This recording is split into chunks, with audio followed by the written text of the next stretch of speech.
സ്വത്തുക്കളുടെ കാര്യത്തിൽ ചില സെറ്റിൽമെന്റ് ഒക്കെ ഉണ്ടാക്കി വെച്ചിട്ടുണ്ടെന്ന് പറഞ്ഞു കേട്ടു.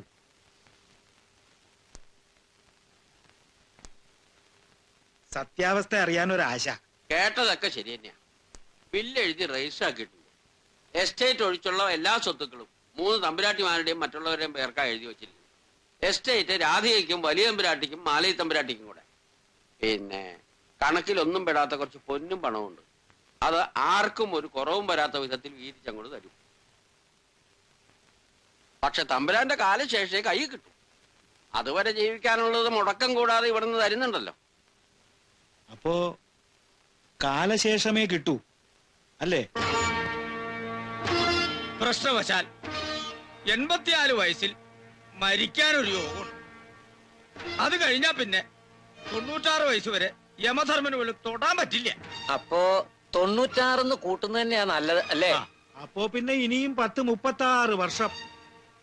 അപ്പോഴേക്കും നമ്മളൊക്കെ മരിച്ച് മണ്ണടിഞ്ഞിട്ടുണ്ടാവും. നമുക്കൊക്കെ കൂടി വന്ന 5-10 കൊല്ലം കൂടി ഉണ്ട് ആയുസ്. ഇപ്പോഴേ തളർച്ചയും കിതപ്പും ഒക്കെ ഉണ്ട്. ഗുപ്ത ഉറക്കൊളിക്കാണ്ട് പോയി കിടന്നുറങ്ങുക. അമ്മാവൻ തിരുമനസിന്റെ സ്വത്ത് അനുഭവിക്കാന്ന് മോഹിക്കണ്ട. അച്ഛനേക്കൂ, പോകാൻ വരട്ടെ. നമുക്കെല്ലാവർക്കും കൂടി അമ്മാമയെ കണ്ട് സങ്കടം പറയാം. തരാമെന്ന് തീരുമാനിച്ചിട്ടുള്ള ഉടനെ തന്നെ തരണം ഞങ്ങൾ പറയാം. ചോദിക്കേ വേണ്ടു, ഉടനെ ഇങ്ങോട്ട് എടുത്തു തരും. എന്റെ ഗുപ്ത, താൻ ഇത്ര മണ്ടനായി പോയല്ലോ. അമ്മാമയെ ഇത്രയും കാലമായിട്ടും താൻ പഠിച്ചില്ലേ? നിധി കാക്കുന്ന ഭൂതാണ് ആ കിഴവൻ. നടക്കുന്ന കാര്യം വല്ലോണ്ട് ആലോചിക്കുക. ഒരു കേസ് കൊടുത്താലോ? കിളവനും ആ തള്ളയെ പോലെ സ്ഥിരബുദ്ധി ഇല്ല എന്ന് വരുത്തിയ എഴുതി വെച്ചിരിക്കണ വില്ല് അസാധുവാവില്ലേ? അച്ഛാ, കേസിനും പ്രശ്നത്തിനും ഒക്കെ പോയാ ഉള്ളതും കൂടി ഇല്ലാണ്ടാവേ ഉള്ളൂ. വെറുതെ വെട്ടിത്തങ്ങൾ ഓരോന്ന് ആലോചിക്കണ്ട. അപ്പൊ പിന്നെ എന്താ ചെയ്യുക? ഹേയ്, ഒന്നും ചെയ്യാനില്ല.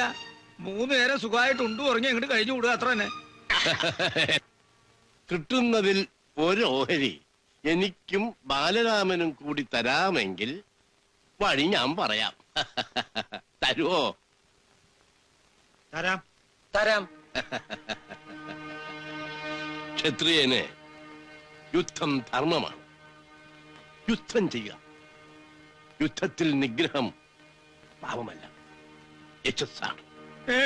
കൊല്ലേ, അതും സ്വന്തം അമ്മാമേ. ശ്രീകൃഷ്ണൻ മാസുരൻ കംസനെ വധിച്ച കഥ കേട്ടിട്ടില്ലേ? അർജുനൻ സ്വന്തം സഹോദരനായ കർണന്റെ നെഞ്ചത്ത് ദിവ്യാസ്ത്രം പ്രയോഗിച്ചത് കേട്ടിട്ടില്ലേ? അതൊന്നും അധർമ്മമായിരുന്നില്ല. യുദ്ധത്തിൽ പിതാവോ പുത്രനോ അമ്മാവനോ അനന്തരവനോ ആരുമില്ല. ശത്രു മാത്രമേ ഉള്ളൂ. ശത്രു.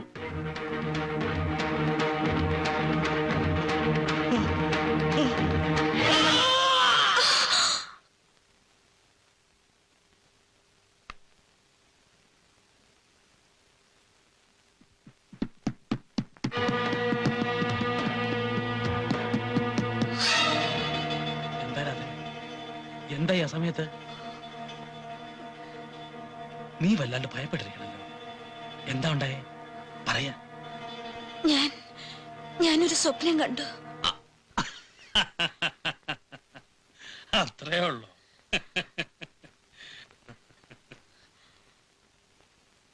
അച്ഛൻ സൂക്ഷിക്കണം. ശത്രുക്കളാണ് ചുറ്റും. അയ്യേ, എന്താ ഇത്? ഒരു സ്വപ്നം കണ്ടു എന്ന് വെച്ചാ ഇങ്ങനെ പരിഭ്രമിക്കണത്?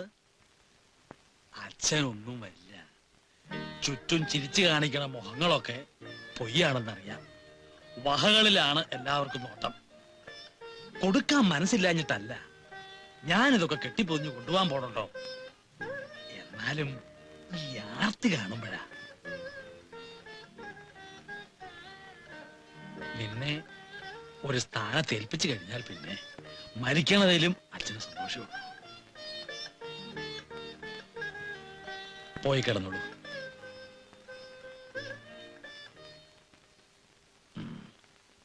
ആരാ ഇപ്പൊ കളിച്ചേ? ഉറക്കം വരണില്ല അച്ഛാ, ഞാനിരിക്കാം. വേണ്ട, പോയി കിടന്നോളൂ. എനിക്കിതൊക്കെ പതിവാ.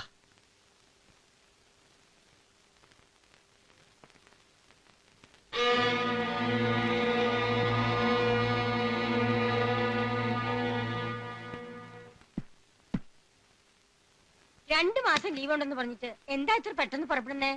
പോയിട്ട് അത്യാവശ്യമായിട്ടൊരു കാര്യമുണ്ട്. 3-4 ദിവസം കഴിഞ്ഞ് തിരിച്ചു വരും. എന്നാലേ ഏട്ടൻ തിരുമനസിനോടൊന്ന് പറഞ്ഞിട്ട് പോണം. അതിനൊന്നും നിക്കണ്ട. ബാ. അന്വേഷിക്കുകയാണെങ്കിൽ അമ്മ പറഞ്ഞാ മതി. ഓ, അങ്ങേർക്ക് ഇപ്പൊ അതിനല്ലേ നേരം. സമയം കളയാതെ വേഗം പുറപ്പെടെ. വേണ്ട, നീ വരണ്ട. 3 നാളായിട്ട് ഇറങ്ങണ്ട. ഞാൻ അവനെ കൊണ്ട് വിട്ടിട്ട് വരാം. ആ, രവി വന്നിട്ടുണ്ട്. ശംഭു മഹാദേവ, പറഞ്ഞതൊക്കെ ഓർമ്മയുണ്ടല്ലോ. ഉവ്വ്. ഉദയവർമ്മ ഒരു വൃദ്ധൻ മാത്രമാണെന്ന് ധരിക്കരുത്. സ്ഥാനവും അധികാരവും ഇല്ലെങ്കിലും അയാൾ രാജാവാണ്. ആ പദവിയുമുണ്ട്. മാത്രമല്ല സർക്കാർ തലത്തിൽ ബഹുമാനിക്കപ്പെടുന്ന ആളുമാണ്. ഒരു ചെറിയ പാളിച്ച പറ്റിയാൽ നിങ്ങൾ എല്ലാവരും ഇരുമ്പഴിക്കുള്ളിലാണ്. ഈ പാവപ്പെട്ട അന്ധൻ രക്ഷപ്പെടും.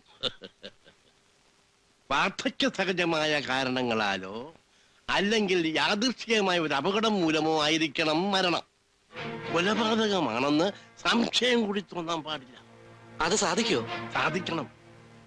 വെറുതെ വധിക്കാനാണെങ്കിൽ ആർക്കും ആരെയും വധിക്കാം. തനിക്കും പറ്റും.